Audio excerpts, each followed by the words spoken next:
And I want to ask Joel a question on this, just off the back of this. Joel, do you think that in this example, that it could actually be a bit of an antidote to, of course, and now I've completely imposter syndrome just completely left my mind. Do you think that by going through coaching and actually being able to recognize in yourself that you have this value to give and impart, and that you can become a coach? Because I mean, I'm again speaking from women in business, imposter syndrome comes up the whole time as one of the number one things that women in business have to overcome after cash flow. So it's definitely something. So I mean, do you think this could be a way? Imposter syndrome is one of those things that is very prevalent, and I don't think it's just in women, but it is very prevalent. So that whole idea that if somebody is coaching me and the value of my knowledge, my wisdom, my inspiration, my innovation, if that is being drawn out in conversations and people are saying, thank you for your contribution, how can I ever be an imposter? How can I ever feel like an imposter?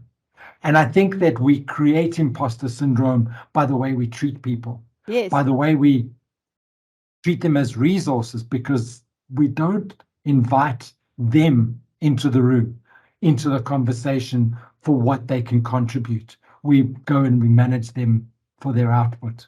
And very narrow. They sit there with all this knowledge, information going, if you don't think it's valuable, then maybe I don't know what I'm doing. Maybe I'm not worth the time to explore. And if I'm coming back into a career later in towards my retirement, and I've got this wealth of knowledge, and you're not sitting there asking me questions about what I think and what I can contribute and how I see things.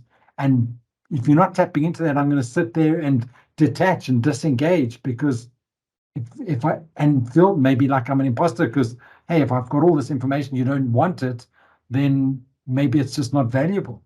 Yeah. Now, Joel, you're talking about the discretionary effort there, and what people will withhold because it's not valued, right? And you're not going to know if it's valued unless you have the conversation. And coaching creates the context for the conversation. In fact, it catalyzes the conversation around that. So team leaders get to know about things about their team that they would never have known if they hadn't actively coached these people, and they don't know what the is that people can make. And quite honestly, if you are only being measured on a very narrow range of outputs, and nothing else, is the organization, your leader is interested in nothing. Well, your manager, leaders won't do that, but managers would. Your manager's only interested in this narrow range of output. You get the message that pretty much the rest of your great ideas are not welcome.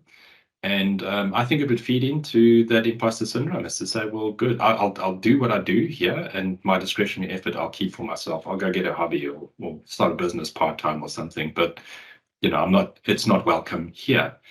And coaching actually counteracts that, Sally. I think you've spotted it. In a way, you're inviting the whole person in. And you're actually saying, what else? What fires you up? What do you want to have happen here? And what are you willing to do to make that happen? That's inviting that discretionary effort in. And I think people are very sure of their own experiences and what they can contribute. So